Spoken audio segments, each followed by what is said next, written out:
This is the Mooncast.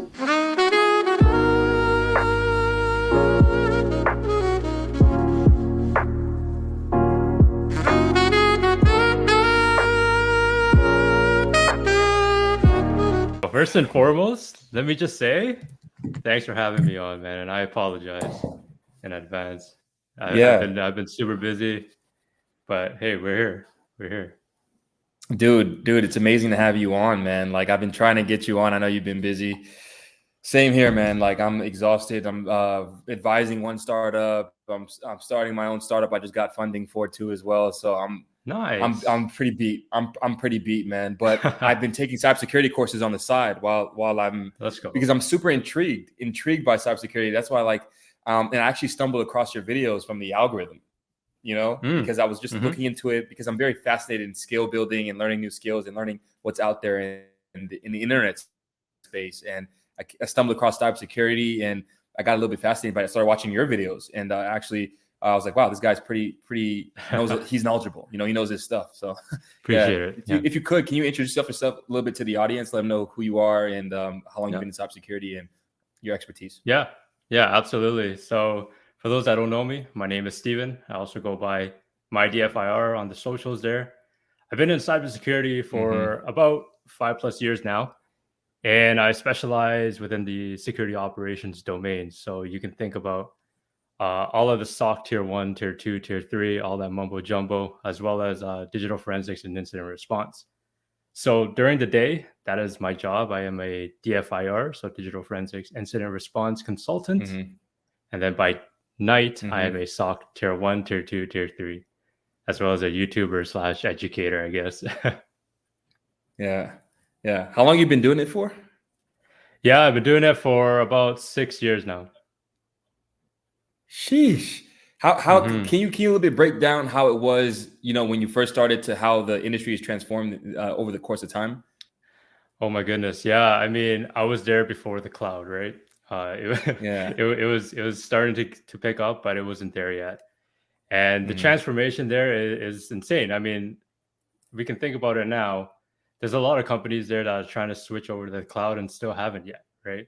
And then there's a lot of gaps in between, especially in terms of security. So yeah, I mean, it's just a big transformation in general, a lot of learning opportunities, a lot of opportunities for the junior folks trying to get in.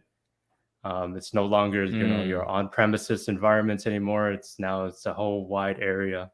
Yeah, when you talk about the junior analyst, because I think a lot of people, they look at cybersecurity as like, okay, if I don't know anything about like coding, I can't get in. If I don't know like operating systems like Linux and stuff like that, I can't get in. So Can you a little bit break down a little bit of the nuances between cybersecurity and different sort of verticals within cybersecurity? Yeah. So in terms of cybersecurity, right? A lot of like the misconception there is, I can get in with no problem, or it's a high paying salary, something like that, right? Now, when it comes to cybersecurity, it's good to know the fundamentals. I try to harp on this quite a bit because when you're in here, you need to know what you're protecting. You need to know why you're protecting it, and you need to recommend the best practices, right? And in order to do that, you gotta get into the nuances of your operating systems as well as your networking, and obviously your best practices in terms of cybersecurity. So your CIA triad is what we tend to refer a lot to, right? So for those that don't know, is your confidentiality, your integrity, and your availability. Cybersecurity is all built around that, right? And as long as you really put that into focus whenever you're protecting something, you should be in a good spot. However, there's a lot of verticals in cybersecurity. It's when somebody talks about it, I've seen this firsthand where people are like, yeah, I want to get into cybersecurity. But then I asked them, but where in cybersecurity do you want to get into? And then I can see their shocked face. They're like, whoa, I didn't even think that far, So yeah, I mean, it's kind of like IT, Yeah, in terms of IT, you can be at a help desk, you could be a system admin, you could be a database admin, you could be a bunch of things in IT. And that's typically the case in terms of cybersecurity too. People like to, Yeah, absolutely, man. Like, can you talk a little bit more about like the framework? Because have you dealt with anything like sort of the NIST or any of the sort of cybersecurity frameworks like over the course of the years, and how has that evolved, over the course of the years? Yeah. So in terms of NIST, the framework that I typically handle is the incident response framework, right? So that's the one that I usually touch upon. However, in terms of how it changed, I can't really say too much about it, but it is a framework that I have been using every time I am in an incident, right? And the framework is this, right? So you have your preparation, and then you eventually go into your identification and analysis, then containment, eradication, recovery, and eventually your lessons learned. Yeah. Now, for organizations, unfortunately, they don't really think about this too much, especially the first stage, which is preparation, right? In my role as a incident response consultant there, I get to see a lot of this happen, a lot of this unfold, which is quite interesting, as well as being able to help them as well, right? So the first step, obviously, is your preparation. You need to be prepared for an incident. How do you prepare for that? Well, ask yourself a question of what keeps you up at night. Answering that can really put some focus into where you can start adding more focus into what you want to protect. For example, if I'm a bank, right, or even a accounting firm, let's just say that, because it's more applicable, I guess. Yeah. If I'm a startup accounting firm, what's the one thing that keeps me up at night? Probably confidential or personal identifiable information, PII, right? So if I enroll with a client or a customer, I don't want any of that being leaked out. So that keeps me up at night. So let me put some focus on how do I protect that? How do I restrict that data, right? Whereas a lot of organizations, they tend to focus more on, let's just get the tech, call it a day. There's layers. There's layers to it. Yeah. Absolutely, man. Absolutely. So say for instance, you're a newbie and you want to get into cybersecurity, you have no idea, but you just saw, I don't know, it's growing at a compound annual growth rate of, I don't know, 10% per year. And the salary is good. There's a lot of opportunities, et cetera, et cetera. Where do you start? Like, what do you do? Where do you start? That's a fantastic question, man. So how about I tell you how I started, and then I'll tell you how I recommend. Okay. So, yeah. So I'll tell you my journey into this career here. Hopefully, those that are listening can have a little bit of inspiration there. So, in high school, I had no idea what I wanted to do, and that's probably like most of high schoolers there. And all I knew was that my brother was in IT, right? So I was the kind of guy that likes to go with the flow. I see one of my family members doing something. You know what? Let me go and try it out. So that's what I did. I did IT because my brother was doing it. And then I had some co-op experience where I can get some hands-on and related work experience. So I went into Best Buy, or they used to call it, they had a branch called Future Shop. And I was their IT technician there, essentially solving. Wait. Yeah. How old are you? This is like before Best Buy. Before Best Buy, So, I'm 30.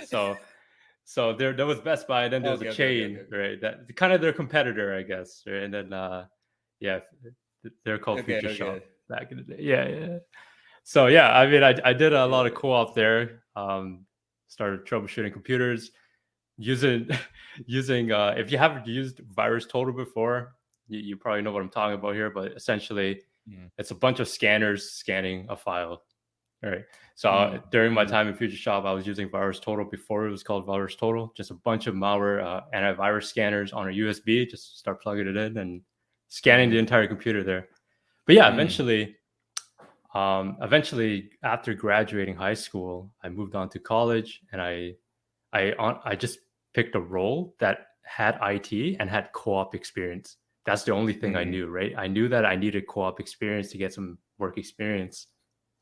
And the only one that had that was IT networking. So I took that. And then one of my buddies there in college, he used to work for a SOC, and he was still in a SOC during the college days. And after graduation, I immediately jumped into a full-time role of IT help desk. And after a year of that, I knew that I wanted to do something more. So I reached out to my buddies there that used to work in the SOC, and I said, hey, if I could get an interview at your place, could you help me out? And he basically said, yeah, let's do it. Let me ask the hiring manager. And then, it went from there.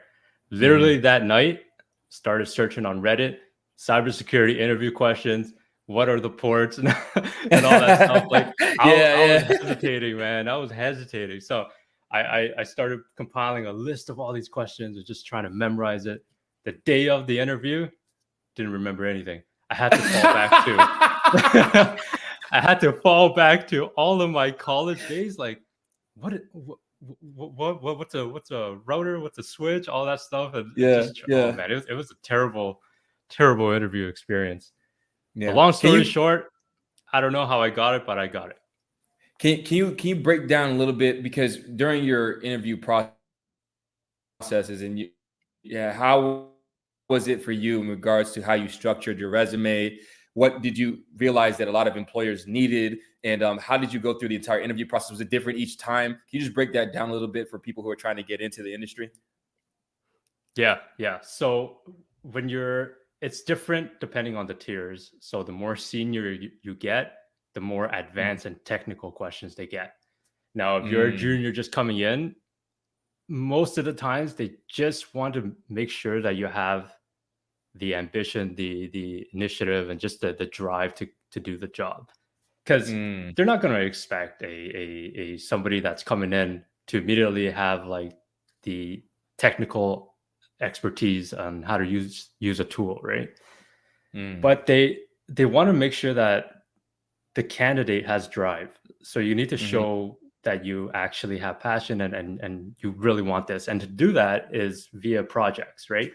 So you want to use your time and start doing some labs, start doing some projects.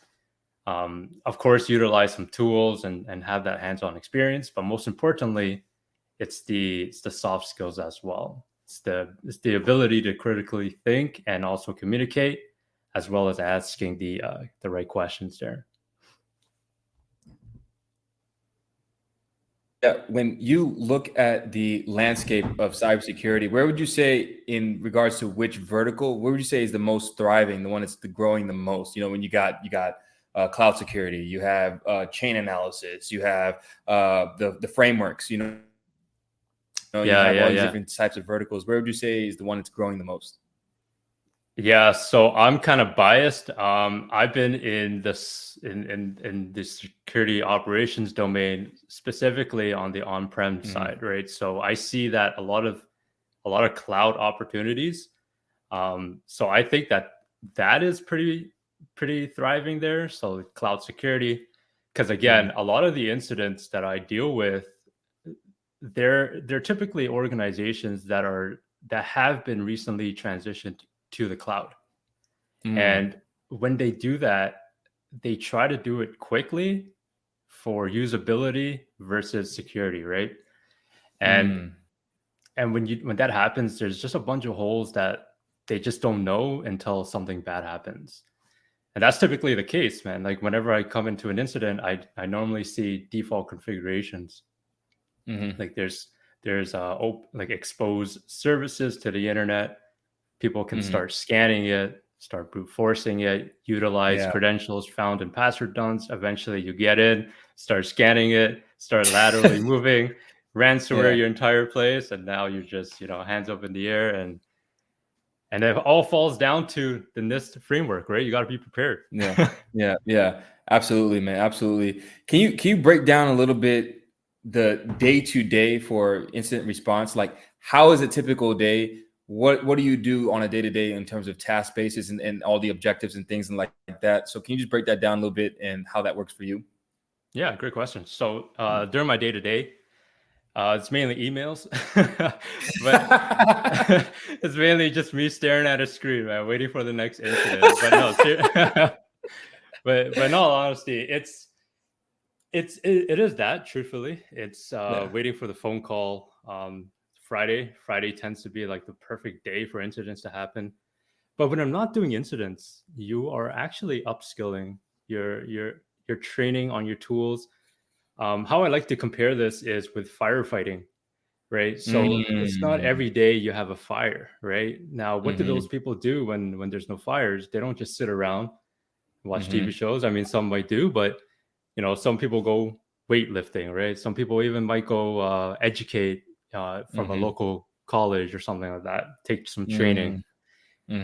That's generally what I do, right? In this case, I learned how to do a more effective incident response. So I think back on my previous incidents. What did I do? What were my roadblocks? How can I make it better? Maybe I can start automating it. That way I can decrease the time to actually respond and look at like what needs to be, I guess, more crucial to look at. Yeah, absolutely. I kind of describe cybersecurity analysts kind of like, this may be a bad way to describe it, but I kind of look at it as a digital security guard. Would you agree with that? Absolutely. Yeah. Yeah. Yeah, absolutely. Yeah. So that's kind of how yeah. So I yeah, like in terms of cybersecurity, it's actually your digital security guard, right? The security guard is there to detect and protect the business, right? And that's essentially it. Cybersecurity is there to detect, monitor, triage, protect your organization, which will the main goal there is to reduce the overall risk, right? And that's essentially what a security guard is there to do, right? Deter against threats and mitigate bad people. Yeah, absolutely, man. When you talk about the projects, because you talked about projects being built, what do you mean exactly? Like, what kind of projects can I build if I'm not a coder? Like, what do you mean by that? How can you showcase that? Yeah, so I talk a lot about blogs. In this case, you can open up whatever blog you want. I mean, LinkedIn is a great place to post. A lot of people in cybersecurity love GitHub, so a lot of projects are there. Now, if you don't know how to code, that is absolutely fine. I myself don't even know how to code, but if you recalled earlier, I talked about automating and all that stuff. How do I do it? ChatGPT, man. So I go to ChatGPT and then I'm like, I know what I want to do, but I don't know how to write it. So I talk to ChatGPT, like, hey, come up with this, and then I edit it from there. But in terms of projects, there are quite a few that we can do as junior analysts trying to come into, junior folks trying to come into this field of cybersecurity. Now, depending what realm or domain you want to come in my case, security operations, there are a lot of videos online, a lot of free resources that are very nice and easy to follow. And what you can do with it is it's quite a bit. I mean, I personally am in the process of creating a video sneak peek of how to build a SOC without coding. Okay. That's pretty cool, right? Yeah. Looking forward for that one. Yeah. Yeah. Yeah. So yeah, it's really dope. Would you say also maybe building out an online presence would help and be beneficial for you in regards to getting hired, or do you think that doesn't matter as much?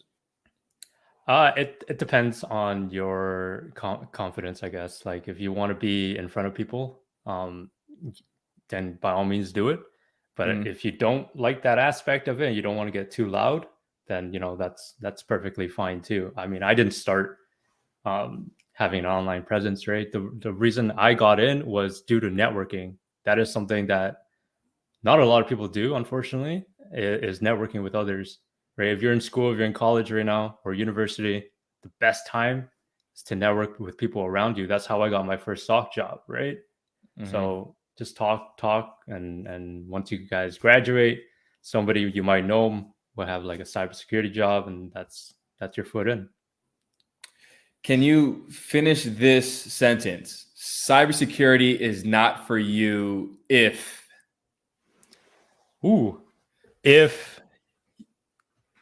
you don't like learning, as vague as that is. So, oh man. So if again, like I came into this world when there was no cloud, when there was no cloud security. So imagine me right now doing incident response, and the business is full on cloud. Where do I begin, right? So that's why I say, if you don't like learning, cybersecurity and IT in general, by the way, grows quite drastically, right? And it increases pretty quickly. So you need to learn all this technology. It can get overwhelming, and you can specialize in one certain tech to really put your focus on that. But you need to keep learning on how you can stay in front of threats, or maybe even how do you protect the organization, and yeah, go from there. Yeah, when you look at SIEM tools, can you break down what SIEM tools are, and which ones do you see potentially like in the industry that they're looking for most, like for people to have expertise in?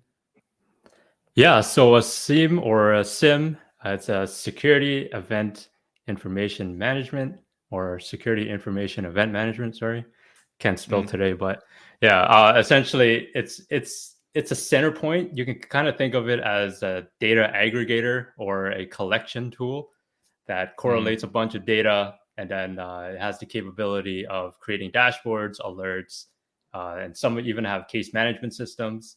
Without it, I kind of don't really call it a SIM, but yeah, they have case management systems. And for a SIM that I typically see in organizations, a lot of them use Splunk and Azure Sentinel. Those typically be the big two. I do still see some like QRadar and stuff like that, but yeah, a lot of it is the ones in the cloud. So Azure Sentinel, for example. Now, when it comes to a SIM itself, what do people look for is obviously the cost, right? SIMs are expensive, man. They're not cheap.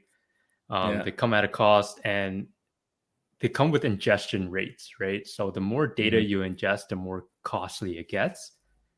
And that's typically what they look for. And so if you're coming in, I do highly recommend you do get some hands-on experience with, for example, like I mentioned, Splunk or Azure Sentinel. Those you can spin up quite quickly, and you can find a lot of resources online to get started.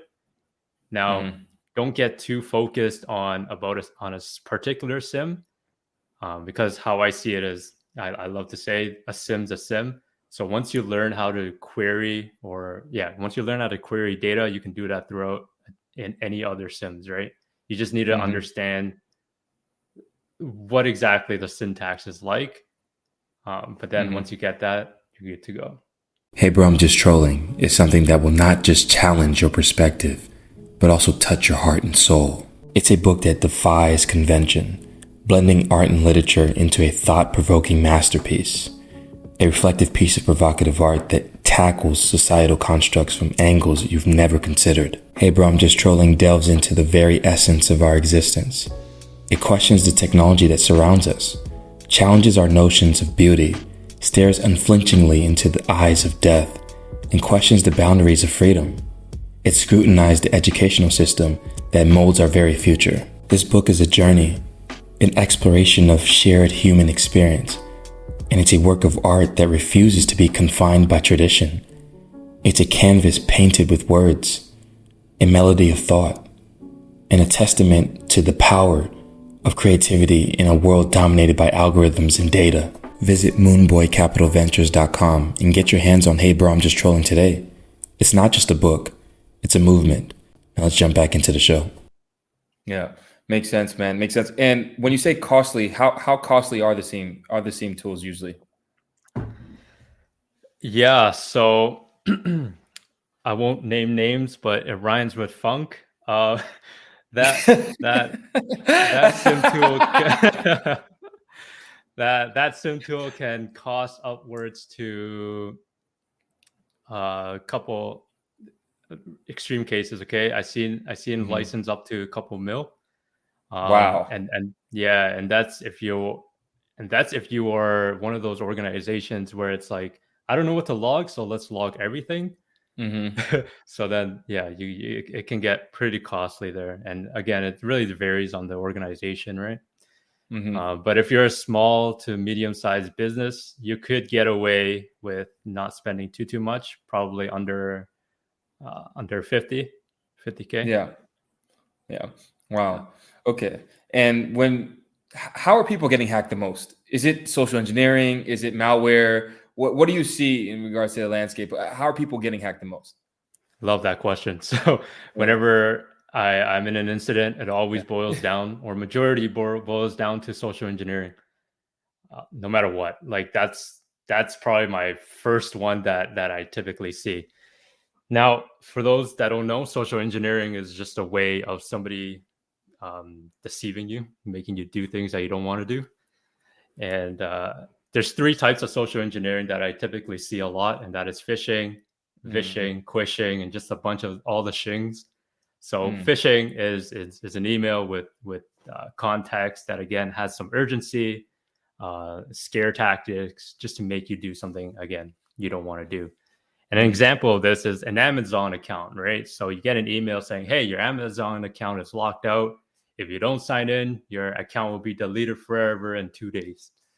Another one would be vishing, right? So if in Canada or the US you get a call, you get a robotic voice, hey, this is from the IRS. You know, if you don't do XYZ, you're just screwed. And then quishing is essentially a phishing, but with a QR code. Now, this isn't new, but a lot of security professionals are starting to detect a lot of this right now because it's making its rounds again. And essentially, it's phishing, but with a QR code. So it makes the user scan their QR code on their phone and then go from there. Yeah. So typically, I see a lot of people get hacked from identity compromise. Wow. And it's a scary world out there. And one thing that I do want to have the viewers and listeners keep in mind here is that if you're a business, doesn't matter how large or small you are. If you're a business that offers a service to people and you have a contact us form, that's probably one of the best ways that attackers can get to you. Because let's picture a scenario here, right? Let's just say you're an ad agency, right? You sell paid ads, for example. Now, a potential client emails you, says like, "Hey, I'm interested in this service." You, as a business owner, let's just say you have 0 contacts. You now have a lead. You're like, "Oh my God, I need to get this lead." Well, then guess what? What if that person is like an attacker, right? Has nefarious purposes. And then they can just lead you down the rabbit hole thinking, you know, hey, click this link. Here's my Excel. Here's my quote. You know what I mean? Yeah. And then you as the business owner is like completely screwed, right? So we just need to be careful about that. Be cognizant of it. Take your time. Don't rush things. Just ask and take a second guess, right? Yeah, absolutely. And when you look at the different certifications that you need in cybersecurity, because I've heard, or when I say I've heard, I mean, I've seen online that some people have gotten into the industry without any certifications. And I've heard the people, you can't get in the industry without these specific certifications like CompTIA and et cetera, Google, the Microsoft, et cetera, and et cetera. So what would you say? You're a newbie, you're trying to get in. What certificates do you need to pursue, if any at all, or do you just need to showcase your skill set to the employer? It's both. So it's who you know. It's who you know. If your network is solid and you have people that are working in the industry, certifications, they help. Don't get me wrong, but you can get a foot in with your network. Now, if you don't have that, which is most people, then it's both. So you need your certification, and you also need some hands-on experience. Why? Because cybersecurity is such a hot industry that everybody just wants to get in, and now you're competing with millions of people. So how do you differentiate yourself from Bobby over here or Sally over there, right? And in order to do that is, one, get some certifications like the Google cybersecurity. program, or even Security Plus, which is the one that I highly recommend, especially for newbies, because HR loves Security Plus. Right? It's a sexy one one, of those. huh? It's a sexy one. Yeah, it's one of those certificates that they're like, ooh, okay. I don't like. To be honest, for a recruiter or an HR, they typically, when they build the job description, it's not actually them that build it. It's more so the hiring manager does it, right? And then the HR just vets applicants, right? So if you don't have a Security Plus, I mean, HR doesn't even know what the hell Security Plus is, right? So if you don't have a Security Plus, they're like, this person doesn't qualify, kind of thing, right? So that's why I always recommend newbies to at least get past HR, get in front of the hiring manager, and that's where you showcase your skills, your ambitions, right? So that is the purpose of getting that certificate. Now, obviously, the benefit is understanding the fundamentals and the theory, aside from bypassing the HR, but realistically, you want to do hands-on experience with a lot of projects so you can talk and have a conversation with the hiring manager. What do you think? What skill sets would you say would set you apart, or which ones do you think that are a majority of the people within the industry are looking for? Like, oh, if this guy has this, we definitely have to look for somebody like this, because these skill sets are more scarce than an abundance of other skill sets that people tend to typically have. You know what? Surprisingly, this skill is networking fundamentals. Not a lot of people in this industry. Not a lot of junior people in this industry know a lot about networking, which is kind of scary. So that's why in a lot of my videos, I harp on understanding Network Plus. At least the theory behind Network Plus, CompTIA's certification there, because that's a skill that not a lot of people know, right? Wow. Yeah. So if I were to ask, what are the common ports, they'd be like, ports? Yeah. What I mean? So it's kind of scary, especially when we're dealing with, again, cybersecurity. You need to know what you're protecting, how you're protecting it, and the flow between the two, right? So we need to do a better job on that. But if it wasn't like networking, then it would probably be. I do see a lot of tools, but again, tools you can learn on the job, especially like SIM tools, right? Yeah, because I see that a lot on job postings.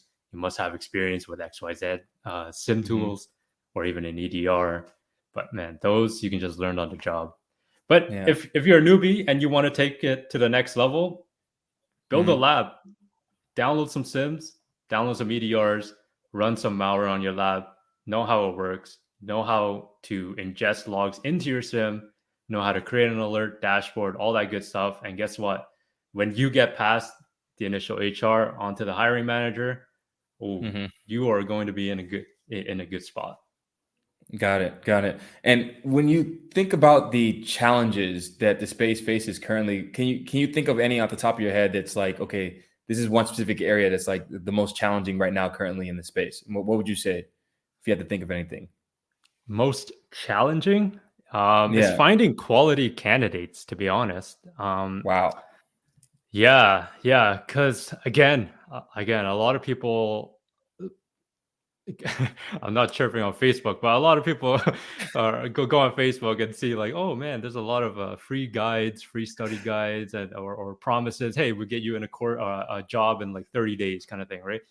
So you can really call out that BS, especially when you start interviewing them, and that's. And if you multiply that or exponentially, like there's just a bunch of people that have that similar mindset of, hey, I'm gonna go take a course and I think that's it, right? So trying to weed out all of that and find quality candidates, it's such a challenge. But when that's for the junior side, but when you get to the more senior, typically it's a lot easier. Yeah, absolutely, man. And when you think about the salaries, you can maybe speak to this more. So where would you say from an entry level to a mid level to a senior exec sort of level, where would you say the disparity is in terms of salaries and what you can look to expect when you enter this industry? Yeah, it really boils down to where you currently live. I know in New York, you can get a junior analyst position 80 to 100K, so 6 figures. Whereas in Canada, I wish you would get like maybe 40K in the beginning, 40 to 60 if you're lucky. And then once you start moving up, it starts to grow quite quickly. So you can think of like a mid-tier analyst, you can probably get around 75 to 80K. Again, this is Canadian stuff. And then once you get into a more specialized role, so that's when you get into the 6 figures. And then when you're a manager or an exec, yeah, sky's the limit for you, right? So it really depends on where you live. Yeah. Yeah, absolutely. So wait, but if you're doing remote work, first I want to ask you, is remote work a very common position? Because I know a lot of people are like, oh yeah, you can go and work remote. It's pretty easy to get land a remote job. What's the reality of that? Is that true? Is that not true? How does you can break that down a little bit? Yeah, great question. So in terms of remote, if you're a junior position, it's more difficult to find a remote. There are opportunities out there that do have remote for junior analysts, but then it's typically the more senior you get, the more remote opportunities are available for you. And again, that's one mindset that I want folks to shift, right? Especially if you're just trying to come in. Don't have remote as your limiting factor. Like just remove that. Be ready to go in the office, put in the work, and then once you get to the next level, then you can start looking for remote jobs. I mean, that's probably one thing that can differentiate you from Bob or Sally over here, right? They're probably focused on, no, I want remote only. That's it, right? Whereas, a newbie can be like, you know what? I don't care. Just get me in there. Pay me nothing. You know what I mean? Like, just give me the experience. So that's typically what I see in terms of remotes. Yeah, it makes absolute sense. So would you say that then that expectation, because you're kind of messing with a lot of people's dreams here. That's why I'm laughing, because it's like a lot of people are thinking they're gonna come in reality. They're gonna move to, I don't know, Mallorca and be working on their laptop on the beach, and that's gonna be their experience. But you're basically saying like, hey, look, like you need to get your feet wet. When you're a newbie, you're gonna have to go in the office. You have to grind a bit for a few years, and then work your way up. And that's typically the normal way of doing things, right? Absolutely, man. It's like going on Instagram. You're swiping. Oh man, making 10K a day. Sign me up. But where can I do that? So yeah, put in the work, and eventually you might get there. Yeah, and with the so I don't know if you're familiar with like the cybersecurity boot camps. So would you would you say that is a good route to take instead of like going and doing like a 4-year university? What are your take on cybersecurity boot camps? Do you think it's effective? It's the most effective way to learn really quickly, or do you think it's just it's too much information to decipher within a 3 to 6 month time span? Oh man, I hope I don't make enemies here. So in my personal opinion, boot camps can be good if you're already in the industry. If you're not in the industry, boot camps can do more harm than good. Let's face it, man. If you're trying to get into this industry, you're likely either a student or a professional trying to transition, right? Majority of the times it's probably students. And you're not in the, financially speaking, like that's a lot of money to get into to go for boot camp for empty promises. Now, I'm not going to say all boot camps are like that, but in terms, because I had the opportunity to go to a CISSP boot camp, and I didn't do it because like it just doesn't make sense to me. Like, how am I going to jam pack all of this knowledge in 5 days? There's no way in hell I'm doing that. It just becomes a whole memorization concept, right? You have it in your head for about a week, you go to sleep, it's gone the next day. So like what, so not only my knowledge is gone, but like 5K is gone too, you know what I mean? So it sucks. So me personally, I would take college or university over boot camps any day. Because remember, you are surrounded with a lot of people. Boot camps, you probably have like 10, 20 people around you, but university or college, you're surrounded with a lot of people, and it's about 4 years or 3 years, depending on your major. And that's a lot of networking opportunities, man. So you can take a lot of advantage with that. And yeah, it's good. Yeah. But would you, okay, so then let me ask you this. Do you think that you need, is it mandatory? Are HR specialists, are they looking at that specific? Hey, does he have a degree in CS or does he not have a degree in CS? If he doesn't, then he's no way he's getting in. Yeah, both. So the ones that, the more bigger companies that have more applicants, they tend to, now this is just based on my opinion and my views here, they tend to be more okay with not having a degree, because I've worked with a lot of folks that don't have related degrees, right? So some came from English major, for example, and man, that person was crazy. Like they knew, they transitioned super quickly on the job, and yeah, they're just amazing. So having a relevant degree helps. Don't get me wrong, it helps, but it's not mandatory.